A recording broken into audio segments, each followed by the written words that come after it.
le cas et merci de cette question. Merci, Monsieur le Ministre. La parole est à Monsieur Stéphane Demilly. Merci, Monsieur le Président. Madame la Ministre de la Santé, il y a quelques jours, c'était la Journée mondiale du paludisme. Cette journée annuelle, voulue par l'Organisation mondiale de la santé, a pour objet de sensibiliser l'opinion publique à cette terrible infection, de favoriser l'accès au traitement et de promouvoir les méthodes de prévention existantes contre ce satané moustique.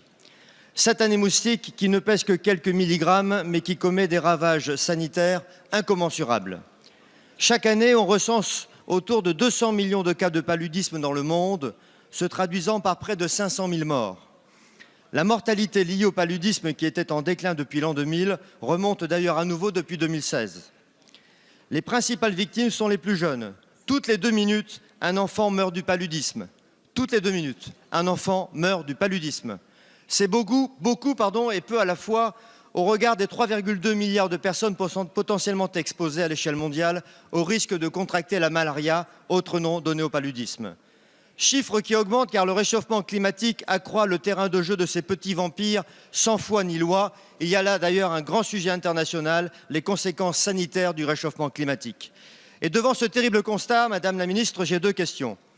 La France accueillant en octobre prochain à Lyon la 6e conférence de reconstitution des ressources du Fonds mondial de lutte contre le sida, la tuberculose et le paludisme, pouvez-vous nous indiquer si la collecte internationale des fonds est à la hauteur des enjeux de ces 3 fléaux sanitaires? Et enfin, question plus pratique.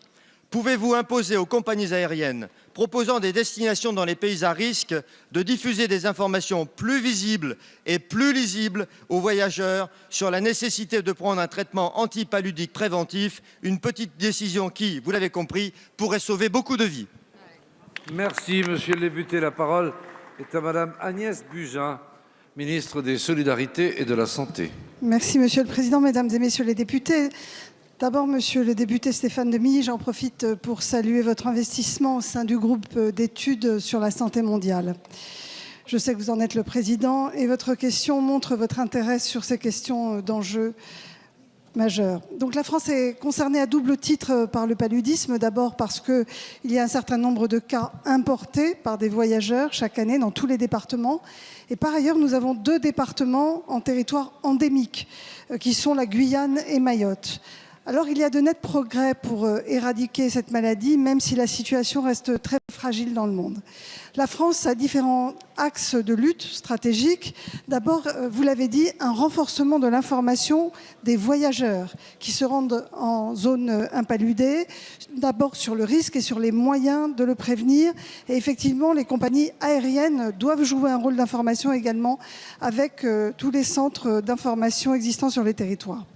Par ailleurs, nous avons demandé aux ARS de Guyane et la future ARS de Mayotte de mener un programme ambitieux d'éradication du paludisme sur leur territoire. Enfin, nous menons des actions avec les territoires transfrontaliers, notamment en renforçant les liens entre les ARS de ces régions impaludées et l'Agence française de développement, de façon à travailler avec les pays avoisinants. Et puis nous soutenons au niveau européen des actions permettant de faciliter l'accès à des moyens diagnostiques pour faire des diagnostics plus précoces et à des moyens de traitement innovants. Donc le paludisme, c'est un enjeu de santé publique majeur. La France est très engagée. Il y a un engagement également de la société civile, des ONG, de la recherche, de l'industrie pharmaceutique, de l'État. Et en 2019, l'engagement de la France est évidemment cette mobilisation pour la reconstitution des ressources du Fonds mondial, avec la conférence qui se tiendra à Lyon. Aujourd'hui, un certain nombre de pays commencent à faire des annonces. Je recevrai les pays du G7 cette semaine et j'attends évidemment des annonces de leur part.